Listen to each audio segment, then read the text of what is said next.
Yo guys, it's JJ here, and of course, as you can see from the environment, I'm not in my usual setup. I'm back home, but we gotta do what we gotta do. So of course, by the title of the video, we are going through a simple but really hard piano beat that I've made. And before we get into the video, make sure to like, comment, subscribe. You know, we're on the way to 1,000 subs. Highly appreciate all the support. And as well as that, if you go in the link below, I've got a bunch of free drum kits and I'm constantly updating the list. So without further ado, let's just start. First thing y'all need to know is that the BPM. First thing y'all need to know is the BPM is 190 and we're doing this in a scale of F sharp minor. As for the VST, first thing we've got is Piano VE3 and we are using the American Home Clean preset. Or if you don't have this, just any piano of choice. So starting off with the main melody, as you guys can see, it's not too difficult, but I'm gonna walk you through it. First things first, we start off with the root notes, F sharp, back into the next F sharp, and then we add this nice little one at the end of the 4 bar just to give it a bit of an extra bounce. And it's kind of following like an 808 pattern if you understand what I'm getting at. All I did was copy and paste it over by clicking Control C and then Control B, and then using Shift and arrow down, going 1, 2, 3, 4, 5 semitones down. What that does is you'll always have a nice little sound when you go from 1 and then down to a 5. It's just kind of like a rule of thumb, so I kind of used it here. From there, grab these, click Control, go up and click V, and then that's how you get it to get copy and pasted pretty much. And now obviously going into the top line of it all, if we just focus in first of all to this first 4 bar, as you guys can see, we start with the F sharp, climbing up to a G sharp, up to a C sharp, then back to a G sharp, A, G sharp, B, and then into an A. But what's really important for me to point out is, as you guys can see from just looking at this part of the melody here, we are using a lot of notes which are part of the scale where notes are 1 semitone apart, meaning they will be in this little tension.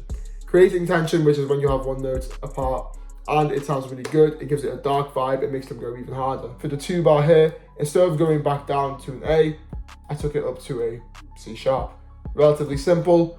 Copy and pasted it over to create the full 4 bar. I copy and pasted it over again, but then just took the root note down from the F all the way down to the C, all the way down to the C sharp, as you guys can see. Then the last thing I did was just highlight all of these notes, click Alt R, just to randomize the velocity, give it a bit more of a human touch. And without further ado, this is what the melody sounds like.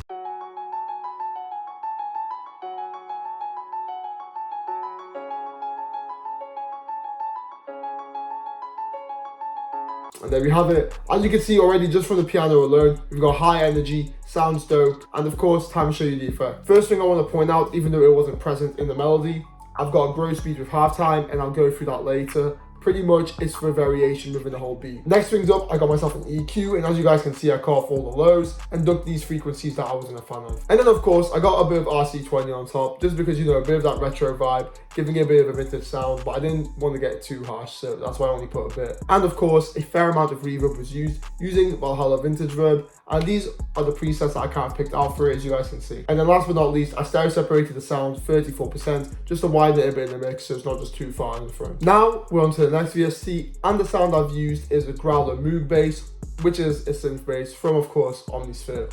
Highly recommend using Omnisphere, but the reason I've got a bass going on here is just to fill in all the low end that is being cut out from the rest of the melody. And of course, as you guys can see, all I did was just follow the root notes, which is F sharp, and then going down 5 semitones to a C sharp, C sharp. And that's quite simple. I had no effects on this bass, so without further ado, this is what it sounds like.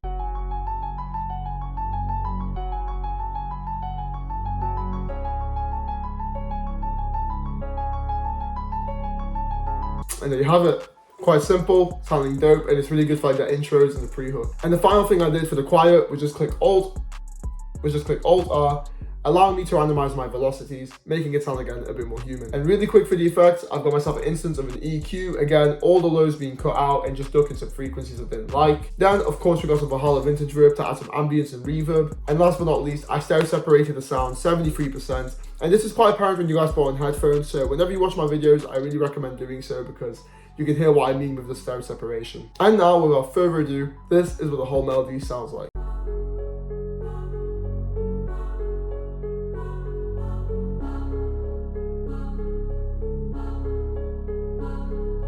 And there you have it. And as you can see, even with growth speed turned on and the choir now coming in, it really gives it a lot of variation, makes it stand out a bit more and keeps it not repetitive. And now, of course, time to get into the drums.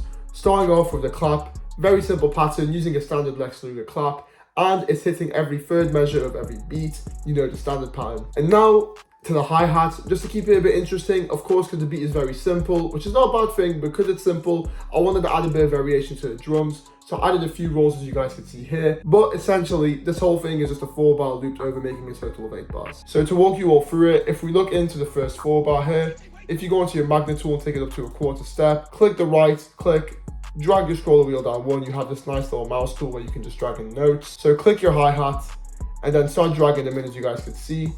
However, instead of using the 1/4 tool, this one was more like a half step kind of one from what you can guys see here, just clicking them in. Then looking at this roll down here, all I did was just place notes just further down in the scale because it just sounded nice, you know, having a bit of variation in pitch and the hi-hats. Then I took out the hi-hats completely here and then reintroduced them using this nice little roll. So the way I did this roll, all I did was drag in all my notes from what you could see, and like they're already all highlighted, if you right click the top one and then drag, you can see it just kind of messes with all the velocities, giving it a nice little vibe. Then of course I added the same roll back here by just clicking these notes in, and then once again messing with the pitch of each note, just dropping them down, and of course having this nice little cool roll in the end of the 4-bar. And then all I did from here was just copy and paste it to make it a full 8. So without further ado, this is the clap and the hi-hat.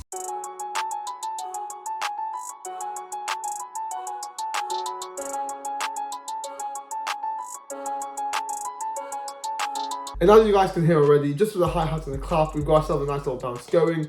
But of course, time to move on to the 808 and the kick. So when looking at the 808 pattern, all I've got myself here is a very, very simple one. And to be honest, it just is that simple. Starting off with the 808 pattern itself, looking over here, we pretty much got this nice 2-bar loop, which repeats itself throughout the whole 8-bar. Just again, it's 3 808s back to back to back. Then again, back to back to back, then down to a C sharp, doing the same thing here and here. But because it's a full 8, I wanted to add variation in the end. So all I did was take it up an octave, back down, nice little roll up, and then one more back down. And as you can see again, they're all in C sharp. And then the last thing I did to my 808, which it does apply to the kick, click Control A on your keyboard, use your right scroller wheel, use your scroller wheel on your mouse, and as you guys can see, max your velocities out. It's really important, I say this in every video of mine, because all that does is it makes your 808 sound harder, your kick sound harder, it punches through the mix, and it sounds really good as a producer, and it appeals more to the artist. And then looking at the kick pattern, same thing applies, velocities are maxed out, but the thing is I've only got the kicks playing at the first part of every 2-bar, as you guys can see. I didn't really add any kicks towards the end because the 808s go so crazy that, you know what, kicks ain't even needed. So without further ado, this is what the 808s and the kicks sound like.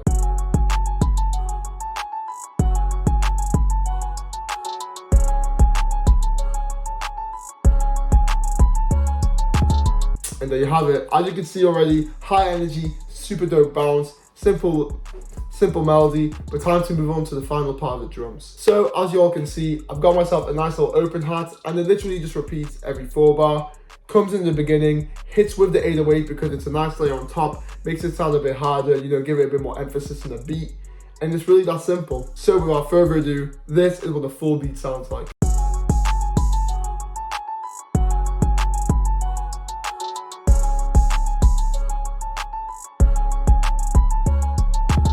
And there you'll have it. But before we end this off, let me just walk you through the structure of my beat. So now, looking at the structure, as we can just see from a first glance, it's a bit complex, I can't lie, but the reason behind this is because, you know, because we've got such a simple melody slash beat, we want to keep it changing all the time, we want to keep it interesting to the artists and the listeners. So let me just walk you all through it. Starting off with the intro, we've got 2 8-bars back to back. The first thing I actually do is come in straight away with all the basic drums, which is your hi-hats, your claps, your 808 kick, and the actual main melody. And as you guys can see, I got this nice little cool roll going off here. It's honestly, all I did was just use a snip tool, drag this down, cut it, and then just copy and paste it 4 times. Then, of course, we got the full 8-bar here. And then, for the second 8-bar, I've introduced the bass, and all I've done was take out the hi-hat and introduce a Fruity Love filter, which is a low-pass filter. And the reason I've done this is because it gives a nice little intro vibe. So let me just show you how I did it. All I did was go on the master, add a Fruity Love filter. Once you're on it, right click up here, use a simple triangle low pass LFO. Once you've done that, if you right click this and create an automation clip, as you guys can see, an automation clip will be created. And then all you have to do is just adjust it all the way from up to down, create a rectangle here. And without further ado, this is what the intro sounds like.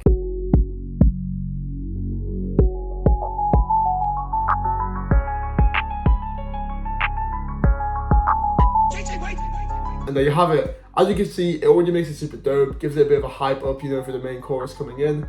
But time to walk you all through the chorus. First thing I've got here, of course, when we look at the first 8 bar, we've got the basic drums in with a simple melody again. However, I carved a nice little roll I have at the end of the 808. I carved a nice roll I've got at the end of the 808 just because I keep that for the second part of the chorus, so it sounds even dope and it sounds even harder when it hits. So after the chorus, we've got ourselves, of course, the verse section here. And when we start the verse section, all I do is instantly add the gross beat on back to my piano, making it sound like it's halftime, you know, giving it that variation. Keep the 808 in, introduce the clap and the hi-hats as well, but keep out the open hat and the kick. Then coming into the main section, as you guys can see again, I've cut out the end of the 808 here, introduce the choir and introduce the hats and everything else on the drums. And then for the last part, of course, I've taken away all the drums, keeping it as a pre-hook because it indicates to the artist, okay, we're building back up to the main chorus. So got the bass, got the choir, got the piano, but without the gross beat. Then I got these nice little 2 kicks to hit in with a kick, just to make it sound even harder when it goes back into the chorus. And I literally just copy and pasted the same pattern over and over. So we have a total of 3 choruses and 2 verses. And guys, that is it for the video. Thank you very much for watching. I hope you've enjoyed. Make sure to like, comment, subscribe, all that down below. And of course, I'll catch you in the next one. Peace.